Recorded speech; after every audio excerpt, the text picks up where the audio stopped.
Hello everyone, welcome back to my channel. અત્યારે friend Shravan મહિનો ચાલી રહ્યો છે અને શ્રાવણ મહિનામાં સૌ કોઈને ઉપવાસ હોય છે કે આપણે એકાદશી કરતા હોઈએ છીએ ત્યારે આપણે વ્રતમાં સરસ મજાની સૂકી ભાજી ખાતા હોઈએ છીએ। પણ આજે હું સૂકી ભાજીની જગ્યાએ લીલી ભાજી બનાવવાની છું અને આ લીલી ભાજી ઓછા મસાલાથી પણ સરસ મજાની બની જાય છે। તો તેના માટે મેં 2 ચમચી વરિયાળી, 6 થી 7 નંગ લીલા મરચાંને આ રીતે ક્રશ કરી લીધા હતા। ત્યાર પછી કોથમીરને આ રીતે પાણીમાં રાખી દીધી હતી તેથી બધી જ માટી નીચે બેસી જાય છે। 3 થી 4 ચમચી ખાંડ, કાચી સિંગને આ રીતે દળી લીધી હતી, મીઠા લીમડાના પાન અને લીંબુનો રસ લઈ લીધો છે અને ત્યાર પછી બાફેલા બટેકાની છાલ નીકાળીને આ રીતે મોટા શેપમાં સુધારી લીધા છે। તો ચલો ફ્રેન્ડ્સ, હવે આપણે ભાજીનો વઘાર કરી લઈએ। તો ભાજીના વઘાર માટે એક કઢાઈ મેં લઈ લીધી છે। કઢાઈમાં 3 પરી જેટલું તેલ ઉમેરી લેવાનું છે। તેલ અહીં થોડું વધારે એટલા માટે ઉમેરવાનું છે કારણ કે આપણે કાચી સિંગ પણ ભાજીમાં ઉમેરવાના છે અને કાચી સિંગ જ્યારે હોય છે ત્યારે તેલ થોડું વધારે જ જોઈએ છે। તો હવે તેલ સરસ ગરમ થઈ ગયું છે એટલે તેલમાં અડધી ચમચી જીરું ઉમેરી લેવાનું છે। આખું જીરું જ ઉમેરવાનું છે અને ત્યાર પછી જીરું તેલમાં સરસ કકળી જાય એટલે તેમાં લીલા મરચાંની પેસ્ટ ઉમેરી લેવાની છે। લીલા મરચાં અહીં મેં તીખા જ લીધા હતા અને તીખા જ ઉમેરવાના છે કારણ કે આ લીલી ભાજી બનાવવાની છે અને તેમાં આપણે મરચું કે હળદર નથી ઉમેરવાનું, તે માટે આપણે લીલા મરચાં થોડા વધારે ઉમેરી લેવાના છે અને તેની પેસ્ટ બનાવી લેવાની છે અને તેલમાં તેને સરસ મજાની કકળવા દેવાની છે।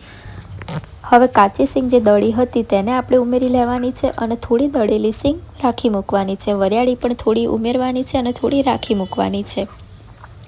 વરિયાળીને, કાચી સિંગને અને લીલા મરચાંની પેસ્ટને તેલમાં સરસ સાંતળી લેવાના છે।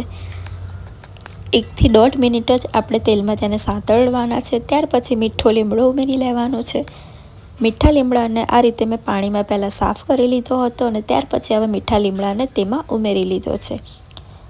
હવે કાચી સિંગ ઉમેરી હોય એટલે તેલ બધું આ રીતે ચૂસાઈ જાય છે અને હવે થોડું પાણી ઉમેરી લેવાનું છે।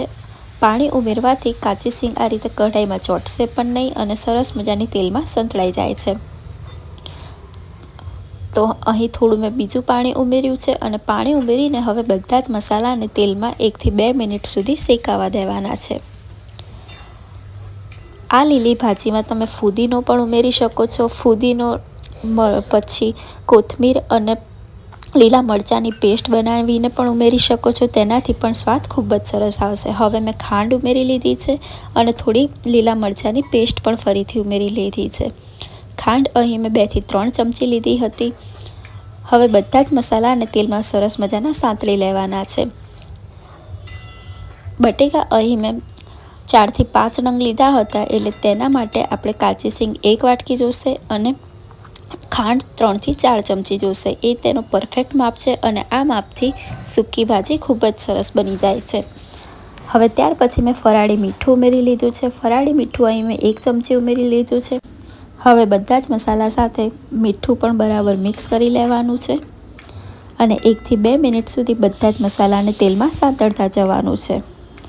ખૂબ જ ઓછા મસાલાથી તૈયાર થતી આ લીલી ભાજી આપણને ખાવામાં પણ ખૂબ જ સરસ લાગે છે અને આ ભાજી તમે એમનામ ખાશો તો પણ તમને ખૂબ જ મજા આવે। તો હવે બધા જ મસાલા તેલમાં સંતળાઈ ગયા છે એટલે આપણે બાફેલા બટેકા ઉમેરી લેવાના છે। બાફેલા બટેકાને અહીં મેં છાલ નીકાળીને આ રીતે મોટા શેપમાં જ રાખ્યા છે અને બટેકાને વધારે પડતા બાફવાના નથી, આ રીતે માપસર જ તેને બાફી લેવાના છે। હવે બટેકાને હલકા હાથે મસાલા સાથે મિક્સ કરતું જવાનું છે। આ રીતે બટેકા ભાગી પણ નહીં જાય અને સરસ મજાના મસાલા સાથે મિક્સ થઈ જશે। હવે ગેસ બંધ કરી દેવાનું છે અને બંધ ગેસમાં જ આપણે બટેકાને આ રીતે મસાલા સાથે મિક્સ કરી દેવાનું છે। હવે જે આપણે દળેલી સિંગ, વરિયાળી અને મીઠો લીમડો થોડો બાકી રાખ્યો હતો તેને ઉપર આ રીતે ભભરાવી દેવાનો છે। આનાથી સૂકી ભાજી દેખાવમાં પણ ખૂબ જ સરસ લાગશે અને સૂકી ભાજી ખાવામાં પણ ખૂબ જ સરસ લાગશે। હવે મેં થોડી કોથમીર ઉમેરી લીધી છે। ત્યાર પછી લીંબુનો રસ ઉમેરી લીધો છે। લીંબુ અહીં મેં 2 થી 3 નંગ લીધા હતા અને હવે બધા જ મસાલા સાથે ફરીથી બટેકાને આ રીતે મિક્સ કરી દેવાના છે।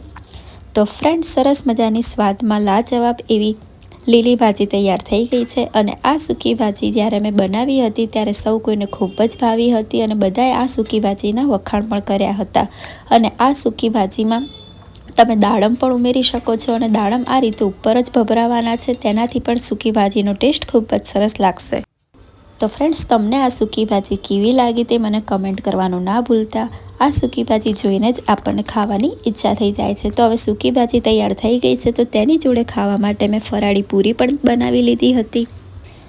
આ ફરાળી પૂરીની તમારે રેસીપી જોતી હોય તો મને કમેન્ટ અવશ્યથી કરજો. હું ફરીથી એક વિડીયો આ પૂરીનો અપલોડ કરી દઈશ.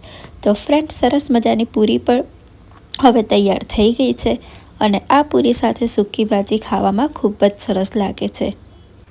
હવે ગરમ ગરમ પૂરી અને લીલી ભાજીને આપણે પ્લેટમાં લઈ લેવાની છે અને આપણે ઉપવાસ કરતા હોઈએ છીએ એટલે આપણે પહેલો ભોગ ભગવાનને ધરાવી દેવાનો અને ત્યાર પછી હવે પૂરી અને આ લીલી ભાજી આપણે ખાવાની છે. તો આ પૂરી અને લીલી ભાજી તમને કેવી લાગી તે મને કમેન્ટ કરવાનું ના ભૂલતા. અને જો તમને વિડીયો પસંદ આવ્યો હોય તો વિડીયોને લાઇક, શેર, કમેન્ટ અવશ્યથી કરી દેજો અને ચેનલને સબસ્ક્રાઈબ કરવાનું પણ ના ભૂલતા. Thank you.